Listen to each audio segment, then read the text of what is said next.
Hello everyone, कैसे हैं आप सब लोग। आई होप सारे लोग अच्छे हैं और सारे लोग अपनी पढ़ाई कर रहे होंगे। तो आज की इस वीडियो में हम डिस्कस करने वाले हैं हमारी क्लास 6 एनसीईआरटी ज्योग्राफी चैप्टर 1। तो इसमें आप मैंने 1 चैप्टर 1 कवर कराऊंगी।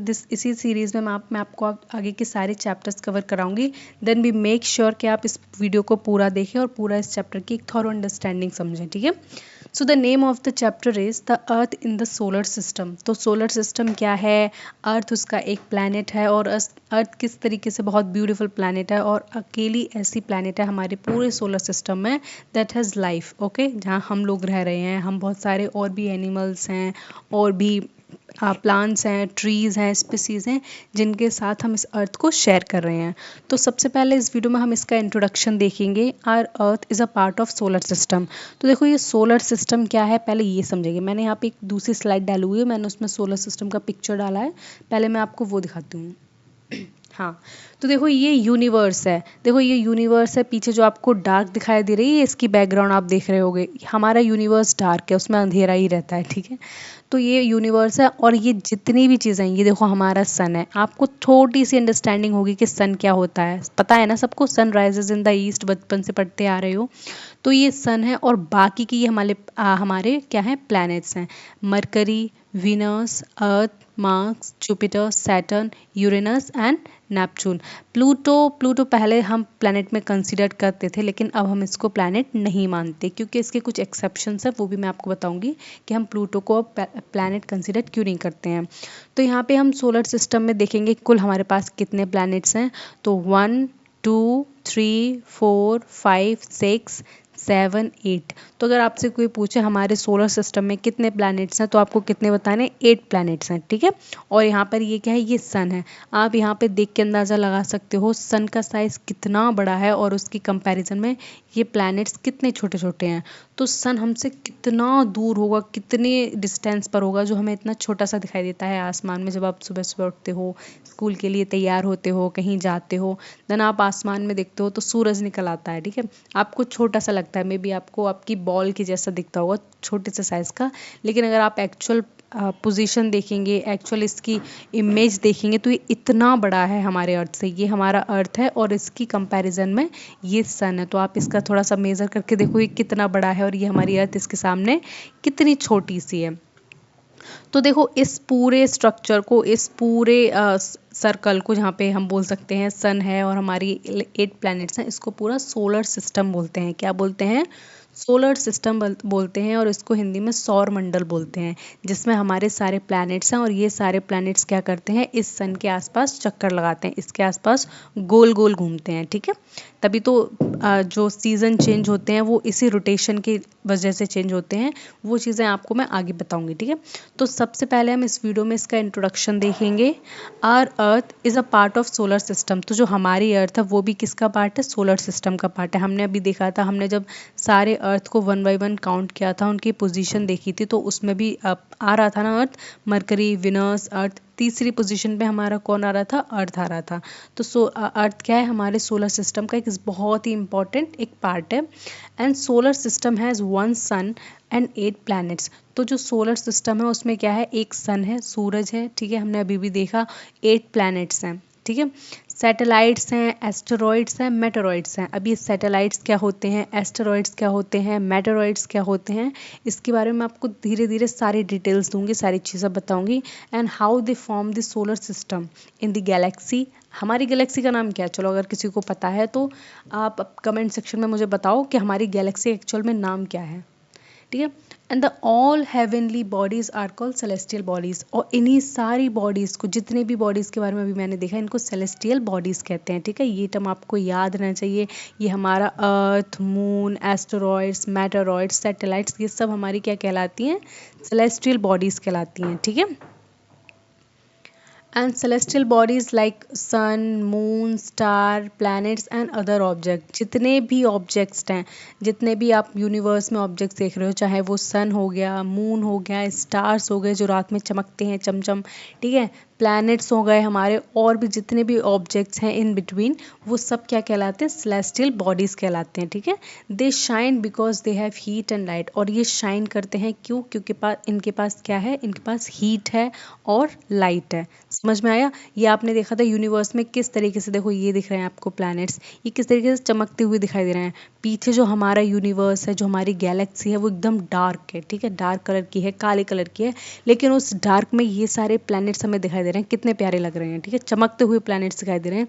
और ये क्यों चमक रहे हैं, क्योंकि इनके पास क्या है, हीट है अपनी और लाइट है। Stars are very far away but appear small, और जो स्टार्स हैं वो बहुत बड़े हैं, मतलब हमारे जो स्टार्स जो आपको रात में दिखते हैं, छोटी छोटी सी बूंदें दिखती हैं आसमान में, वो हमारे प्लैनेट से भी कई ज़्यादा बड़ी हैं, और वो इतनी दूर हैं, इतनी दूर हैं कि हमें सिर्फ और सिर्फ छोटा सा मेजर उनका हिस्सा दिखता है चमकता हुआ। कितना फैसिनेटिंग लगता है जब आप रात में छत पे जाओ, कहीं घूमने जाओ और खुले आसमान के नीचे लेटे हो, देन आपको स्टार्स दिखाई दे रहे हैं, लेकिन ये स्टार्स इतने दूर हैं आपसे, बहुत दूर हैं। अगर आप कभी सोचो कि हम प्लेन से ट्रैवल करेंगे देन हम इन स्टार्स के पास पहुंच पाओगे, तो ये पॉसिबल नहीं है, क्योंकि हमसे बहुत बहुत बहुत ज़्यादा दूर है ये पूरे यूनिवर्स में। और ये यूनिवर्स कैसा है, ये डार्क यूनिवर्स है एकदम, ठीक है, ये चीज़ भी आपको याद रखनी है। नेक्स्ट देखेंगे इसमें, अब हम पढ़ेंगे सन के बारे में। सन की कुछ प्रॉपर्टीज़ हैं, क्यों सन सबसे डिफरेंट है, सन सारी सेलेस्टियल बॉडीज से इतना बड़ा है, और इसका इम्पोर्टेंस क्या है। पूरे सोलर सिस्टम में जो सन है वो एक तरीके से इन सब का क्या है, रूलर कह सकते हैं, जिसको मुखिया कह सकते हैं। इन सब का हेड कौन है, सन है, the head of solar system. तो हेड कौन हो गया, सोलर सिस्टम, मास्टर जी हो गए कौन, सोलर सिस्टम में, ये हमारे सन भैया हो गए। तो सन क्या है, ultimate source of heat and energy. जो सन है उससे हमें क्या मिलती है, हीट मिलती है और लाइट मिलती है। ये चीज़ समझ में आ गया। मैंने अभी थोड़ी देर पहले आपको बताया था कि जितने भी प्लैनेट्स हैं उनके अंदर अपनी लाइट है और अपनी हीट है। तो वो लाइट और हीट उन्हें कहाँ से मिल रही है, तो इसका आंसर है वो लाइट और हीट इन्हें कहाँ से मिल रही है, सन से मिल रही है। सन इन्हें क्या कर रहा है, लाइट और हीट प्रोवाइड कर रहा है। देन वो क्या करते हैं, एमिट करते हैं अपनी तरफ से, अपने अंदर से एनर्जी और अपने अंदर से light. Made up of hot gases, sun किसका बना हुआ है। मे बी आपको लगता होगा ये एक बॉल जैसी है जो बहुत ज़्यादा गर्म है, ठीक है, ऐसा कुछ नहीं है, ये गैसेस का बना हुआ है, ठीक है, एकदम सर्कुलर फॉर्म में है, बहुत गैसेस का बना है, ठीक है, particularly helium and hydrogen gas है। इससे क्या है, कॉन्टिन्यूस इसमें क्या है, हीट प्रोडक्शन होता रहता है, बहुत बहुत गर्म रहता है। इसकी सरफेस लेयर का ही टेम्परेचर 6000 डिग्री सेल्सियस है। मतलब अगर कोई गया आसपास तो उसका नामो निशान, एशेस भी नहीं रहेंगी एक्चुअली उसकी। Centre of the solar system pull all the planet by gravity. देखो ये क्या है, सेंटर है सोलर सिस्टम का। कैसे, मैंने बताया था यहाँ पे सन है, ठीक है, यहाँ पे बाकी सारे प्लैनेट्स हैं, छोटे छोटे छोटे प्लैनेट्स हैं, ये सारे क्या करते हैं, इसके आसपास इस तरीके से चक्कर लगाते हैं, पूरा ऐसे घूमते हैं, ये ऐसे घूमते हैं और ये ऐसे घूमते हैं, और जो इनका जो पाथ है इसको ऑर्बिट कहते हैं। समझ में आ गया? ऐसा नहीं है कि ये प्लैनेट ऐसे जाएगा और फिर यहाँ घुस जाएगा, ऐसा नहीं है। इनका प्रॉपर अपना पाथ होता है, अपनी लाइन होती है जिसको हम ऑर्बिट कहते हैं, ठीक है। और यहाँ बीच में सेंटर में कौन रहता है, यहाँ सन रहता है। सन सन इन सारी चीज़ों से बहुत बड़ा है, तो सन के अंदर ग्रेविटी भी बहुत बड़ी होगी, ठीक है। ग्रेविटी का मतलब होता है जब कोई बड़ी चीज़ अपने तरफ छोटी चीज़ को अट्रैक्ट करती है या अपनी तरफ छोटी चीज़ को खींच लेती है, तो इसका मतलब होता है उसके अंदर ग्रेविटेशनल पुल की एनर्जी है, वो अपने उसके अंदर इतना ग्रेविटेशन है कि वो अपनी चीज़ को अपनी तरफ खींच सकती है, ठीक है। तो इसी ग्रेविटेशनल फोर्स की वजह से ये सारे प्लैनेट्स क्या हैं, इस एक फॉर्मेट में क्या है, एक लाइन में लगे रहते हैं, और सारे क्या कर रहे हैं, सन इसको अपनी तरफ अट्रैक्ट कर रहा है। अब इतना ये फोर्स नहीं है कि ये सारे प्लैनेट्स एकदम से जाके सन में ही घुस जाएंगे, ऐसा नहीं है, ठीक है। एक पर्टिकुलर मेजरमेंट है ग्रेविटी का, जो क्या करे, इन एक दूसरे से डिस्टेंस भी बनाए रखी है, और दोनों और सारे प्लैनेट्स अपने सर्कुलर पाथ में रिवॉल्व भी कर रहे हैं, ठीक है। And Earth revolves around the sun 365 days.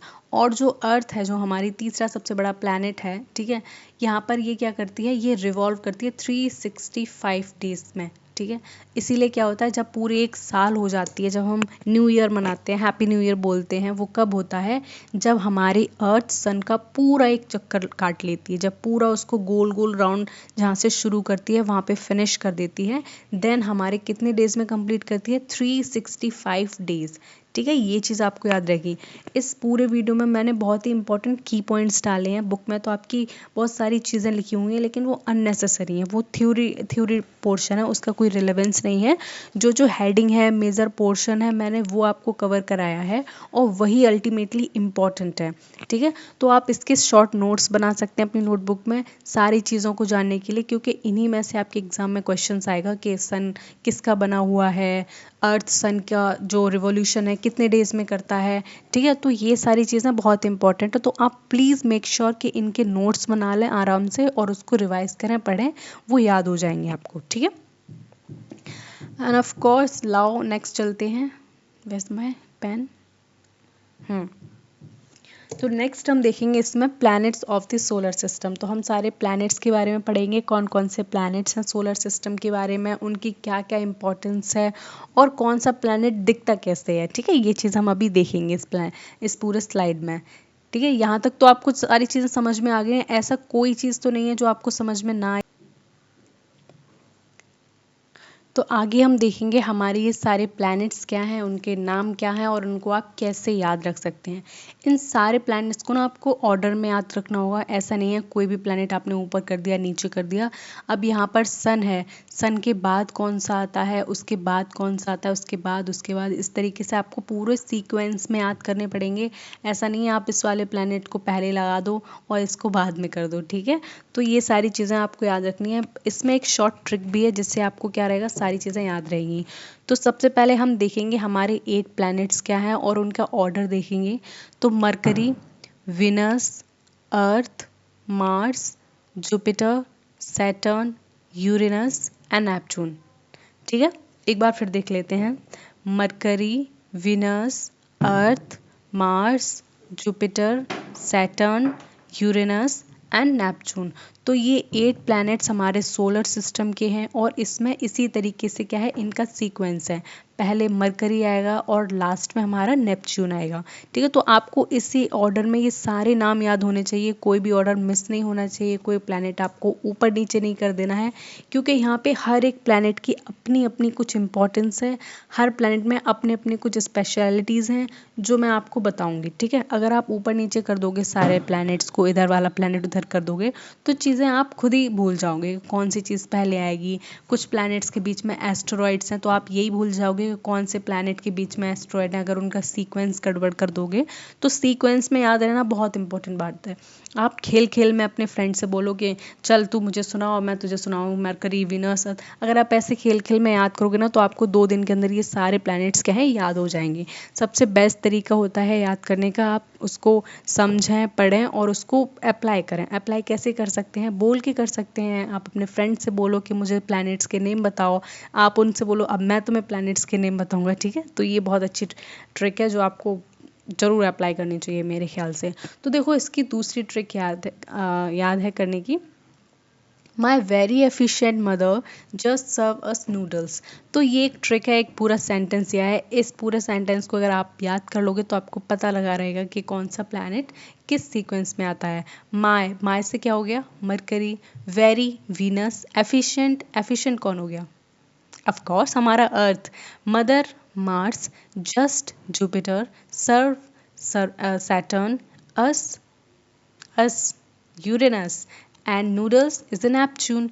तो ये पूरी ट्रिक दी गई है। इस ट्रिक की हेल्प से आपको क्या हो सकता है, पूरे सोलर सिस्टम की जो प्लैनेट्स हैं जितने भी, उन सबको आप सीक्वेंस में याद कर सकते हो। तो once again repeat, Mercury, Venus, Earth, Mars, Jupiter, Saturn and the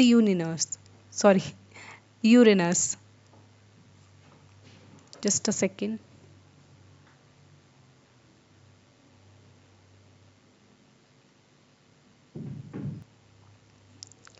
ठीक है, तो यहाँ तक समझ में आ गया, ये सारी चीज़ें आपको बहुत ज़्यादा टफ नहीं है, कोई ऐसा नहीं है कि आपको समझने में प्रॉब्लम हो रही है। एक एक लाइन की चीज़ें हैं, थोड़ी थोड़ी आप समझोगे। वीडियो को दोबारा देख लेना, अगर आपको कोई भी चीज़ समझ में नहीं आई है तो आपको सारी चीज़ें समझ में आ जाएंगी, ठीक है। ऐसा कोई टफ मैंने चीज़ डाली नहीं है, जो इम्पोर्टेंट है आपके चैप्टर में बस वही सारी चीज़ को हम डिस्कस कर रहे हैं। अब हम पढ़ेंगे हमारी अर्थ के बारे में। अर्थ इज़ अ ब्यूटीफुल प्लैनेट। देखो दिखने में कितना अच्छा लग रहा है हमारा अर्थ। अगर आप देखोगे सारे प्लैनेट्स की इमेजेस देखोगे तो मुझे बेस्ट बेस्ट यही लगता है। और इसको ब्लू प्लैनेट भी कहते हैं। इसका देखो कितना मेजर पोर्शन इसका ब्लू कलर का है, ठीक है। और ये ब्लू कलर क्या है आपको पता है, ये पानी है सारा। और जो आपको ये जो स्ट्रक्चर दिख रहा है यहाँ पर, ये हल्का हल्का येलो सा है और ये ग्रीन है, ये हमारा लैंड एरिया है, ठीक है। ये ज़मीन है जिस पे हम रहते हैं। हमारे साथ बहुत सारे प्लांट्स रहते हैं, हमारे साथ एनिमल्स रहते हैं, बर्ड्स रहते हैं, यहाँ माउंटेन्स रहते हैं, रिवर्स हैं। तो ये सारे एरिया इन सारी चीज़ों ने ऑक्यूपाई किया हुआ है। बाकी पूरी जगह पर क्या है, पानी ही पानी है, ठीक है। तो हम अर्थ के बारे में पढ़ेंगे। Earth is our home. बिल्कुल, अर्थ क्या है, हमारा घर है, हमारा घर है, ठीक है। हम इस पे रह रहे हैं। और सोलर सिस्टम में जितने भी प्लैनेट्स हैं, जितने भी, आप मरकरी की बात करें, आप वीनस की बात करें, सैटर्न, नेपच्यून, जितने भी आप प्लैनेट्स की बात करें एक्सेप्ट अर्थ, किसी भी प्लैनेट पे लोग नहीं रहते हैं, ठीक है। सिर्फ अर्थ प्लैनेट ऐसा है जिस पे लोग रहते हैं, जिस पर पानी है, हवा है, ऑक्सीजन है जो हम ले रहे हैं। बाकी और किसी प्लैनेट पर ऐसा नहीं है। इसीलिए हमारे जो एस्ट्रोनॉट्स होते हैं वो जाते हैं वहाँ पे, तो एक पर्टिकुलर टाइप का सूट पहन कर जाते हैं जहाँ जिससे उनको ऑक्सीजन की वहाँ सप्लाई होती रहती है। वहाँ तो नहीं है ऑक्सीजन, लेकिन ऑफकोर्स आपका जो सूट होता है वो उस तरीके से बिल्ड किया जाता है जिसमें क्या हो, एसेंशियल जो चीज़ें हैं आपकी, जैसे कि सस्टेनेबल के लिए आपके मास्क लगा होता है जिसमें आपको कंटिन्यू सप्लाई दी जाती है ऑक्सीजन की, तो वो सब पहन के जाते हैं। देन उसकी स्टडी करते हैं यहाँ पे क्या रह सकते हैं, हम नहीं रह सकते हैं, या फिर आगे फ्यूचर में कोई पॉसिबिलिटी है यहाँ रहने की या नहीं है। तो ये सारी चीज़ें हम सोचते हैं, डिस्कवर करते हैं, देखते हैं। और इसके लिए हम बहुत बड़ी बड़ी सैटेलाइट्स भेजते हैं वहाँ पर, ठीक है। जैसे अमेरिका भेजता है, चाइना भेजता है, इंडिया भेजता है, जर्मनी भेजता है। ये जितने भी बड़े बड़े नेशन से, ये सारे लोग क्या करते हैं, अपने अपने देशों से सैटेलाइट्स वगैरह भेजते हैं वहाँ पर, ठीक है। तो यहाँ तक समझ में आ गया। तो अब हम पढ़ेंगे अर्थ के बारे में, हमारी प्यारी सी पृथ्वी के बारे में, जिसको हम अपना घर भी कहते हैं। Only planet with life. Earth ही सिर्फ ऐसा प्लैनेट है जिसमें क्या है, लाइफ है। चाहे वो एनिमल्स की लाइफ हो गई, चाहे वो बर्ड्स की लाइफ हो गई, किसी भी प्लांट्स की लाइफ हो गई, जितने भी स्पीसीज़ के साथ आप इस अर्थ को शेयर कर रहे हैं वो सारे स्पीसीज़ यहीं रहते हैं, सिर्फ और सिर्फ कहाँ पर, हमारी अर्थ पर। इसके अलावा कोई हैबिटेशन नहीं है, कोई दूसरी अर्थ नहीं है, दूसरा कोई प्लांट नहीं है, दूसरी कोई सस्टेनेबल हैबिटेशन नहीं है किसी भी प्लैनेट पर। तो और यहाँ पे ऐसी कौन कौन सी सूटेबल कंडीशंस हैं जिसके लिए लाइफ फॉर्म यहाँ सस्टेन करती है। आप अगर मैं बोलूँ आपसे, कोई ऐसे प्लैनेट के बारे में सोचो, इमेजिन करो जो पूरी तरीके से अबंडेंट है, खाली है पूरी तरीके से, ठीक है। वहाँ पे नया नया हमें हैबिटेशन बनाना है और हमें नई नई तरीके से वहाँ रहना है। तो आप मुझे ये बताओ, हमें वहाँ क्या क्या चाहिए। सबसे पहले तो आप में से कुछ बोलेंगे कि हमें वहाँ पानी चाहिए, चलो वेरी गुड, पानी तो चाहिए ही चाहिए। फिर आपसे कुछ स्टूडेंट्स बोलेंगे कि हमें वहाँ पे एयर चाहिए, क्योंकि हम सांस कैसे लेंगे, अगर हम सांस नहीं ले पाएंगे तो हम जिंदा नहीं रह पाएंगे। तो कहें हाँ बिल्कुल सही बात है, सांस लेंगे। और कुछ बोलेंगे कि वहाँ का टेम्परेचर भी ऐसा होना चाहिए जो हमें सूट करे, हमारे रहने के लिए क्या हो, एकदम सुइटेबल हो। सुइटेबल टेम्परेचर का मतलब ये होता है कि बहुत ज़्यादा वो प्लैनेट गर्म ना हो जिससे हम जल के मर जाएं सारे लोग, ठीक है। और ना वो प्लैनेट बहुत ज़्यादा ठंडा हो जिससे हम सब एकदम फ्रीज हो जाए वहाँ पर जाके, ठीक है। तो ऐसे भी रीज़न है हमारे अर्थ पे जो बहुत ज़्यादा कोल्ड है, वहाँ पे पानी नहीं है, वहाँ पे बर्फ़ से जमा हुआ रीज़न है। लेकिन हमारे बॉडी का जो टेम्परेचर है और हमारी बॉडी है वो उसको सर्वाइव कर लेती है। ऐसा नहीं है कि हम वहाँ जाके ख़त्म हो जाते हैं पूरी तरीके से, नहीं, वहाँ भी लोग रह रहे हैं। वो जगह कौन सी है अर्थ पर, कहाँ है, कैसे जाते हैं, वो सारी चीज़ें मैं बताऊँगी, ठीक है। So the earth is the only planet with life. तो जो अर्थ है सिर्फ वो अकेला ऐसा प्लैनेट है हमारे पूरे सोलर सिस्टम में जिसमें क्या है, लाइफ फॉर्म है, water, air and suitable temperature. और ऐसा क्यों है, क्योंकि यहाँ हवा है, ठीक है, पानी है पीने के लिए, जो कि हमारे ज़िंदा रहने के लिए बहुत ज़्यादा इम्पॉर्टेंट है, एंड द सुइटेबल टेम्परेचर, और इस अर्थ का टेम्परेचर भी कैसा है, हमारे अनुकूल है। हमें ना यहाँ पे बहुत ज़्यादा ठंड लगती है, ना यहाँ पे बहुत ज़्यादा गर्मी है, ना वो सूरज की तरह बहुत ज़्यादा गर्म है कि हम सबको जला के राख कर देगा, ना ही वो बहुत ज़्यादा ठंडा है जिससे हम सब क्या हो जाएंगे, फ्रीज हो जाएंगे, जम जाएंगे एक तरीके से। तो अर्थ का शेप क्या है, अर्थ का शेप है जियोइड।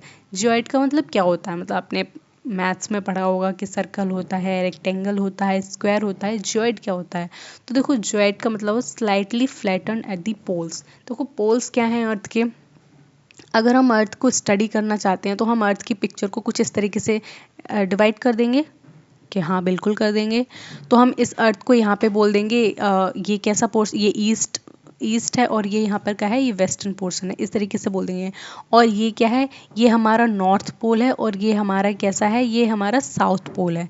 ठीक है, हम अर्थ को डिवाइड करते हैं इस तरीके से for the convenience of our study. ठीक है, और इसका कोई पर्पज़ नहीं है, जो लाइन मैंने बनाई है ऐसी कोई लाइन नहीं है अर्थ पे, हम पढ़ाई कर सके, हमारी पढ़ाई एकदम सही डायरेक्शन में और सही से हो सके, एक्यूरेट अंडरस्टैंडिंग हम अर्थ की समझ सके, इसलिए हम करते हैं एक इमेजिनरी लाइंस क्रिएट करते हैं स्टडी करने के लिए कि कौन सा देश कहाँ है, कहाँ की वेजिटेशन कैसी है, कौन सी लाइफ फॉर्म कहाँ फ्लरिश कर रही है, इस तरीके से।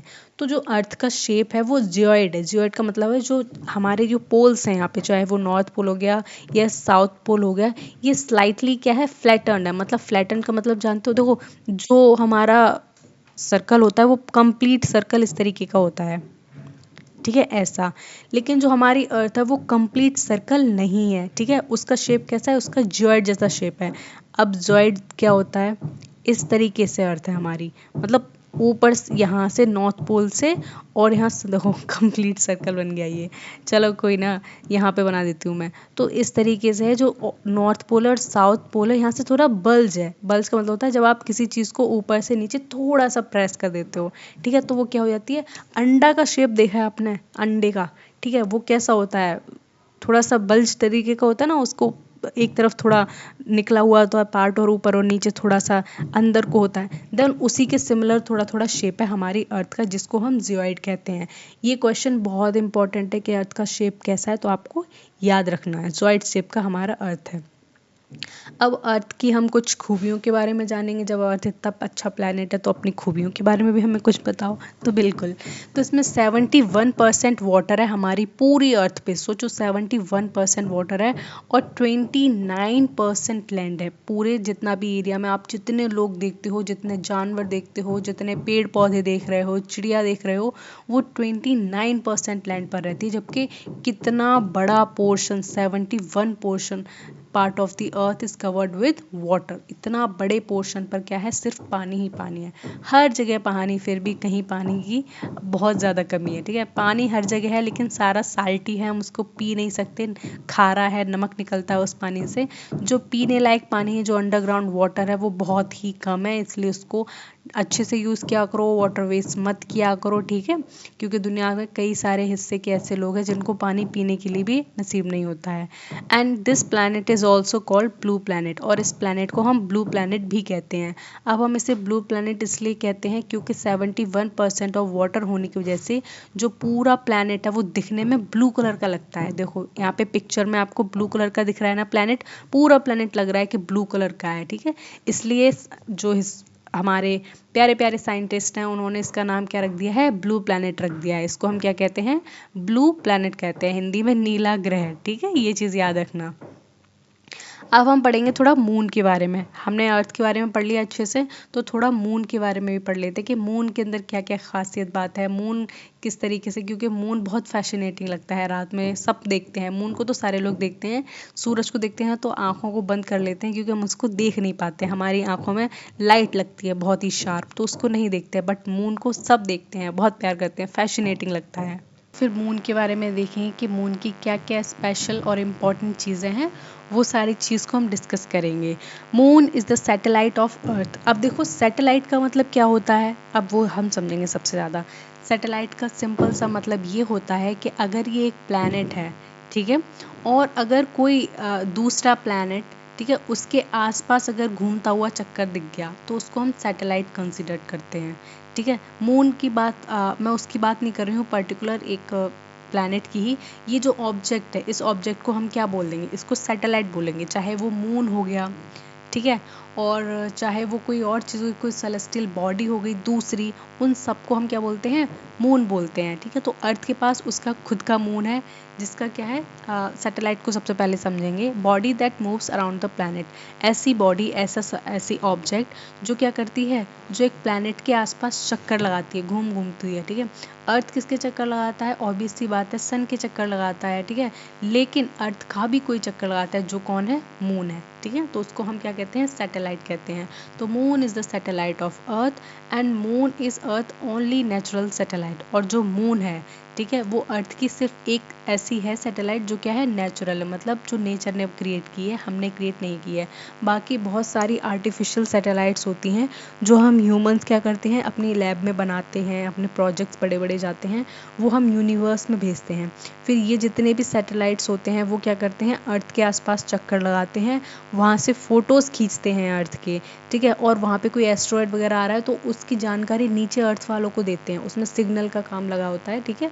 वो सिग्नल से पता लगता है कि अर्थ पर कोई एस्ट्रॉयड तो नहीं टकरा रहा है, कोई मेटेओर्स तो नहीं आ रहे हैं, ठीक है। तो इस तरीके की चीज़ें करने का काम करते हैं जो लेबोरेटरी में तैयार किए हुए सैटेलाइट्स होते हैं, जो ऊपर भेजे जाते हैं, ठीक है। बाकी अर्थ के पास अपना सिर्फ एक सैटेलाइट है जो नेचुरल सैटेलाइट है, जिसका नाम क्या है, मून, ठीक है, हमारा चंदा मामा। And it takes 27 days to revolve around the sun. और ये 27 डेज लेता है पूरे अर्थ के चक्कर काटने में, समझ गए।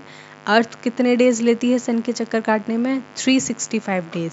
लेकिन जो मून है वो पूरा चक्कर सिर्फ और सिर्फ 27 डेज में कंप्लीट कर लेता है। ऐसा क्यों, अब देखो, जो मून है वो हमारे अर्थ की बिल्कुल पास में है, बिल्कुल पास का मतलब इतना भी पास नहीं है, लेकिन हाँ पास में है। लेकिन जो हमारा सन है, सन बहुत बहुत बहुत दूर है, मतलब अर्थ से इसकी डिस्टेंस बहुत ज़्यादा मिलियंस में इसकी डिस्टेंस है। देन उसको कवर करने के लिए बहुत ज़्यादा टाइम भी चाहिए। अब ऐसा तो है नहीं कि अर्थ एकदम भाग के जाती है और भाग के कवर कर लेती है। सोचो अगर अर्थ एकदम भाग भाग के जाए और जल्दी जल्दी कवर करे तो मतलब हम तो शेक हो जाएंगे ना, हमें पता नहीं लगेगा हमारा क्या हो रहा है। और अर्थ भी ऊपर नीचे घूमे, ठीक है, जिस तरीके से हम बॉल फेंक देते हैं वो पता नहीं किस शेप में, डायरेक्शन में जाके कैसे भी गिरती है, इस तरीके से नहीं होता है, बहुत ही आराम से घूमती है। इसलिए ये 365 डेज ले लेती है पूरे अर्थ सन का एक रेवोल्यूशन करने में। उसी तरीके से जो हमारे चंदा मामा है, जो हमारा मून है, वो 27 डेज में एक राउंड पूरा कर पाता है अर्थ के रिवॉल्व करते करते, ठीक है। ये चीज़ समझ में आ गई। And the no light of its own reflect sunlight. लेकिन मून के पास अपनी खुद की कोई लाइट नहीं है। तो आप कहोगे अच्छा ऐसे कैसे हो सकता है, मून तो रात में बहुत चमकता है, हमने देखा है आसमान में मून चमकता रहता है, और जब चांदनी रात होती तो बहुत अच्छा लगता है मून, ऐसी बातें करोगे। तो देखो उसके पास खुद की लाइट नहीं है, अपने अंदर उसकी कोई लाइट नहीं है, लेकिन जिस लाइट से वो एमिट करता है अपनी लाइट, वो लाइट कहाँ से आती है, वो सन से आती है, ठीक है। एंड द सरफेस, और अर्थ पर है क्या, देखो अर्थ की सरफेस पे माउंटेन्स हैं, प्लेन्स हैं और क्रेटर्स हैं। क्रेटर्स मतलब गड्ढे, ठीक है। तो अर्थ पे अगर कभी आप अर्थ के उस मून के फुटेज देखना, मून पे जब एस्ट्रोनॉट्स होते हैं वो जाते हैं, वो उतरते हैं वहाँ पे, ठीक है, और तो आप देखोगे वहाँ बहुत सारे गड्ढे हैं, वहाँ पर बहुत सारे माउंटेन्स बने हुए हैं और प्लेन एरिया भी है।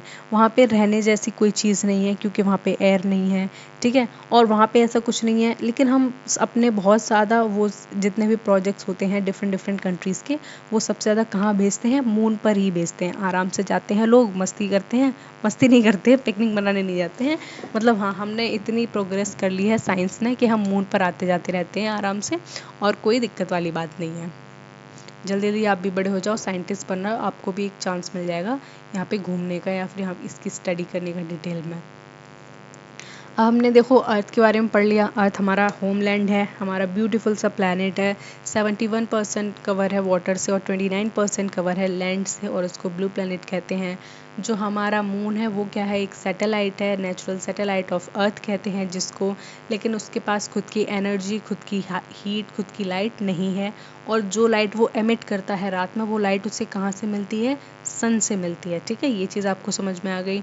दूसरा जो मून होता है वो सन के 27 डेज में पूरा एक रेवोल्यूशन कर पाता है, उसी तरीके से जो अर्थ है वो सन के पूरे 365 डेज में रिवोल्यूशन करती है। तो सोलर सिस्टम के बारे में इतनी सारी चीज़ें तो आपने समझ ली। अब हम उसके अलावा भी सोलर सिस्टम में और क्या क्या चीज़ें हैं, वो कैसे काम करती हैं, किस तरीके से हमारे लिए इम्पॉर्टेंट है, हम वो सब चीज़ों को समझेंगे। ठीक है, तो अदर सेलेस्टियल बॉडीज़ कौन कौन सी हैं हमारे सोलर सिस्टम में। सेलेस्टियल बॉडीज़ के बारे में मैंने पहले ही बताया था। सेलेस्टियल बॉडीज़ क्या हैं, जितनी भी हमारे सोलर सिस्टम में बॉडीज़ हैं, ठीक है, उन सबको हम क्या कहते हैं, सेलेस्टियल बॉडीज़ कहते हैं। ठीक है, तो देखो इसमें इंपॉर्टेंट है एस्टेरॉइड्स। एस्टेरॉइड के बारे में आपने बहुत बार सुना होगा, बहुत बहुत बहुत बार, कि आसमान में पत्थर होते हैं, वो नीचे गिर जाते हैं, इस तरीके की बातें सुनी होंगी। तो एस्टेरॉइड्स कौन होते हैं, क्या होते हैं और ये कहाँ पे लाई करते हैं, ये सब चीज़ देखेंगे। Small Rocky object between Mars and the Jupiter. तो देखो ये छोटे छोटे ना रॉकी ऑब्जेक्ट्स हैं, रॉक्स हैं। ठीक है, अब देखो ये जो नीचे मैंने पिक्चर लगाई है इसकी, यहाँ पर ये वाली पिक्चर पे फोकस करना थोड़ा सा। ये हमारा एक प्लैनेट है, ठीक है, और प्लैनेट दूसरा आगे होगा। इसके बीच में आप देख रहे हो ये छोटे छोटे से, ये क्या है, ये रॉक है। ठीक है, और इन रॉक्स को ही हम क्या कहते हैं, एस्टेरॉइड्स कहते हैं। ठीक है, ये मेजरली 2 प्लैनेट्स के बीच में है और कहीं नहीं है। देखो अब यहाँ पे मैं फिर से थोड़ा सा ड्रॉ करूँगी। ये है हमारा सन, ठीक है, mercury, Venus, Earth, Mars, Jupiter, Saturn, Uranus and this is Neptune. तो इस तरीके के प्लैनेट हमने क्या कर दिए हैं, डिज़ाइन कर दिए हैं। अब आप कहोगे कि आप ये बताओ आपने ये वाले दूर क्यों कर दिए, तो इसका एक मेजर रीज़न है, यहाँ पर जो डिस्टेंस है, यहाँ पे ये एस्टेरॉइड्स लाई करते हैं। यहाँ पे जो पत्थर आपको मैंने दिखाए हैं पिक्चर में, ये पत्थर यहाँ पर है, इस पोजीशन में, ये सारे के सारे पत्थर। ठीक है, ये भी हमारे आसमान में फ्लोट कर रहे हैं। ये सारी सेलेस्टियल बॉडीज़ की किसी उस पर टेबल पे नहीं रखी हैं। ठीक है, सबको पता है ये आसमान में क्या कर रही है, फ्लोट कर रही है, अपने आप ही सारी अपनी जगह पे स्टेबल पोजीशन में लगी हुई हैं और वहीं पर रिवॉल्यूशन कर रही हैं और वहीं से रोटेशन कर रही हैं। ठीक है, रोटेशन भी ये करती हैं रिवॉल्यूशन के साथ साथ।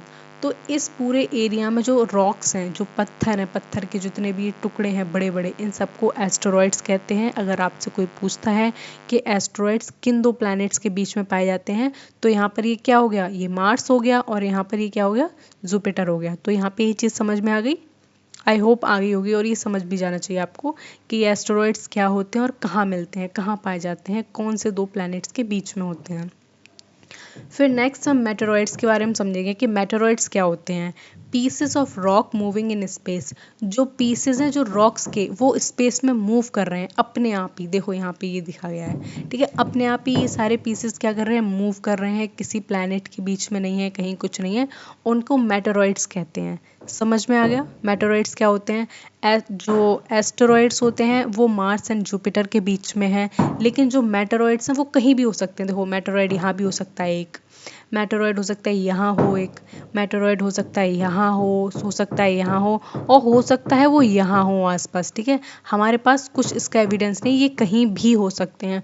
और कभी कभी ये होता है कि मेटेरॉइड्स किसी भी अर्थ पर, किसी भी प्लैनेट पे जाके गिर जाते हैं। ऐसे बहुत सारे केसेस देखे हैं, हमारी अर्थ पे भी कई बार ये मेटेरॉइड्स गिर गए हैं। ठीक है, लेकिन हाँ इतना बहुत बड़ा कोई अब तक डैमेज नहीं किया है, लेकिन ये गिरते रहते हैं, जब तक कहीं भी मिल जाते हैं। और जब तक कि हमारी अर्थ पे गिरते हैं तब तक आधे तो जल जाते हैं ये, और या फिर और ज़्यादा छोटे छोटे टुकड़ों में कट जाते हैं, फिर ये अर्थ पे गिरते हैं, जिससे बहुत ज़्यादा मेजर हमारा कोई नुकसान नहीं हो पाता है। वो बात अलग है कि अर्थ के साइज़ का ही अर्थ पे गिर गया तो सब खेल ख़त्म हो जाएगा, तो पूरे ही लोग गए।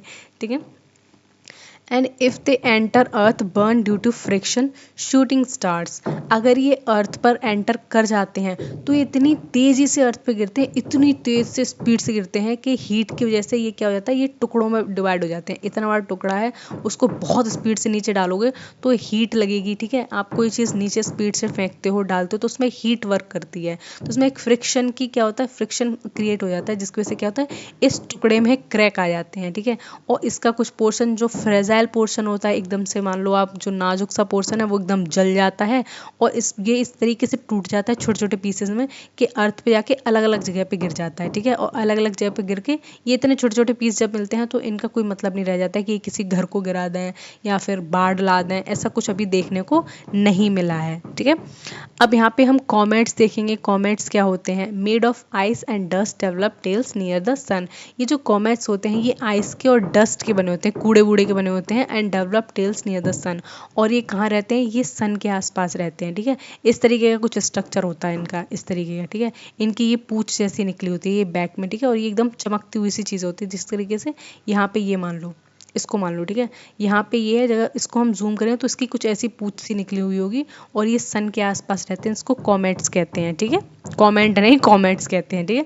और ये किसके बने होते हैं, ये आइस के और डस्ट के बने होते हैं और ये हमारे पूरे यूनिवर्स में घूमते रहते हैं। हमारा यूनिवर्स इतना प्यारा है ना पढ़ने के लिए, अगर आप पढ़ो कॉस्मोलॉजी पढ़ो, cosmology is the study of universe, तो आपको ना चीज़ें बहुत अच्छी लगने लगेंगी, आपका इंटरेस्ट डेवलप होने लगा। मुझे बहुत मज़ा आता है ज्योग्राफी पढ़ने में और ख़ास करके इस पूरे यूनिवर्स के बारे में पढ़ने में। है ही इतना फैसिनेटिंग, क्या कर सकते हैं, कैसे रोक सकते हैं अपने आप को।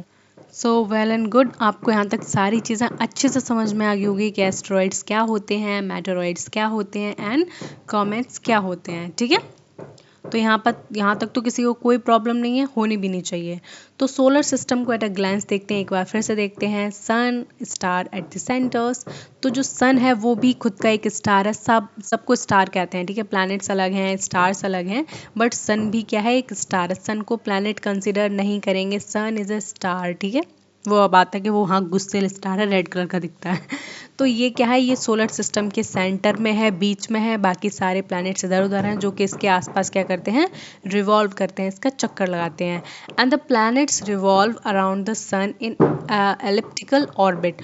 तो जो हमारा सन है उसके आसपास सारे प्लैनेट्स क्या करते हैं, रिवॉल्व करते हैं, चक्कर लगाते हैं एक पर्टिकुलर पाथ में। तो यहाँ तक चीज़ें आपको कंप्लीट हैं, क्लियर हैं। तो जो हमारे प्लैनेट्स हैं वो सन का रिवोल्यूशन करते हैं, ये भी मैंने आपको बता दिया। ये सन है, ये हमारे सारे 8 प्लैनेट्स हैं और जो इस डायरेक्शन में, इस सर्कुलर पाथ में वो क्या करते हैं, इसका चक्कर लगाते हैं, ठीक है। तो इसको क्या कहते हैं, एलिप्टिकल ऑर्बिट। जिस ऑर्बिट में ये लोग जाते हैं इस डायरेक्शन में, ऐसे ऐसे चलते रहते हैं। ऐसा नहीं है कोई भी किसी को मूव कर रहा है, कोई भी किसी को क्या कर रहा है, ओवरटेक कर रहा है और आगे चल के टकरा जा रहे हैं दो प्लैनेट्स, ऐसा कुछ नहीं होता है। सारे के सबकी अपनी अपनी लाइन है, वो इस पर क्या करते हैं, रिवॉल्व करते रहते हैं और इस तरीके से अपना पूरा सर्कल कंप्लीट करते हैं।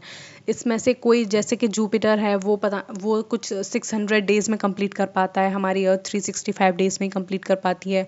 जो मरकरी है वो उससे कम दिनों में कंप्लीट कर लेती है, ठीक है। तो इस तरीके से जितना डिस्टेंस दूर होता जाता है प्लैनेट्स, उतनी ही देर में इसका पूरा एक सर्कल कंप्लीट कर पाते हैं, ठीक है। And the satellites revolve around the planets. और जो सैटेलाइट्स हैं वो प्लैनेट्स के रिवॉल्व करती रहती हैं। जिस तरीके से ये प्लैनेट्स सन को रिवॉल्व करते हैं, उसी तरीके से जो सैटेलाइट्स हैं जो यहाँ पर हैं वो आसपास उसी डायरेक्शन में क्या करती रहती है, वो अर्थ को भी रिवॉल्व करती रहती हैं साथ साथ। जैसे कि हमारी अर्थ की नेचुरल सैटेलाइट मून के बारे में हमने अभी अभी देखा था। And all bodies together form the solar system. और ये सारी बॉडीज मिलकर क्या बनाती हैं, सोलर सिस्टम फैमिली बनाती हैं। इस फैमिली में कौन कौन देखे थे हमने, इस फैमिली में मैंने एक सन देखा था, 8 प्लैनेट्स देखे थे, ठीक है। और एस्टेरॉइड्स देखे थे, मेटेरॉइड्स देखे थे, कॉमेट्स देखे थे और भी ऐसी स्टार्स देखे थे। तो जितनी भी सेलेस्टियल बॉडीज़ हैं जो भी सोलर सिस्टम में आती हैं उसको सोलर फैमिली का नाम दे देते हैं, ठीक है। ये पूरी हमारी सोलर फैमिली है और इसमें ये चीज़ हमें मिली है, ठीक है। यहाँ तक सब कुछ चीज़ें कंप्लीट हुई, क्लियर हुई। फन फैक्ट देखेंगे अब इसके बारे में क्या है। हमारा जो लार्जेस्ट प्लैनेट है वो जुपिटर है, ठीक है। लार्जेस्ट प्लैनेट पूरे सोलर सिस्टम का कोई पूछ ले कौन सा है, तो वो जुपिटर है। सबसे गर्म प्लैनेट कौन है, वीनस है, बहुत ज़्यादा गर्म, जला देगा आपको, ठीक है।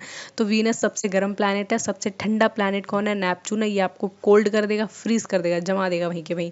तो नेपच्यून सबसे ठंडा है। And earth is called Goldilock planet, planets condition for the life. ऐसा प्लैनेट जिसमें क्या है, कंडीशंस हैं जिंदगी की, जीवन की, ठीक है। तो इसको हम, ये कौन सा प्लैनेट है, अर्थ है। तो समरी देख लेंगे। सोलर सिस्टम में सन को देखा, प्लैनेट्स को देखा, सैटेलाइट्स को देखा, एस्टेरॉइड्स को देखा एंड मेटेरॉइड्स को देखा। And earth is the only planet with life and the moon is the earth natural satellite and the other objects are comets, meteoroids and asteroids. तो ये सारी चीज़ें थी। ये चैप्टर बहुत ज़्यादा बड़ा नहीं था, 4-5 पेज का चैप्टर था। इसकी कंप्लीट समरी मैंने आपको इस वीडियो में करा दी है। इससे और भी कोई इंपॉर्टेंट चीज़ है नहीं इस चैप्टर में, जितना था वो मैंने सब कुछ डाला हुआ था, ठीक है। आपको कोई और सोर्स पे रिलाई करने की ज़रूरत नहीं, इसके अलावा कोई इंपॉर्टेंट चीज़ नहीं है इस चैप्टर में। जितना भी था सब मैंने आपको बता दिया। सो आई होप आपको ये वीडियो अच्छी लगी होगी, सारी चीज़ें समझ में आई गई होंगी। और आपको अगर कोई भी चीज़ समझ में नहीं आई है तो प्लीज़ आप उसके क्वेश्चन को आप कमेंट सेक्शन में डाल देना, मैं पर्सनली उसको आंसर करूँगी। और आपको वीडियो कैसी लगी ये भी मुझे बताना, ठीक है। तो मेरे चैनल को सब्सक्राइब कर लो, अपनी पढ़ाई करते रहो और अपना ख्याल रखना। Bye bye.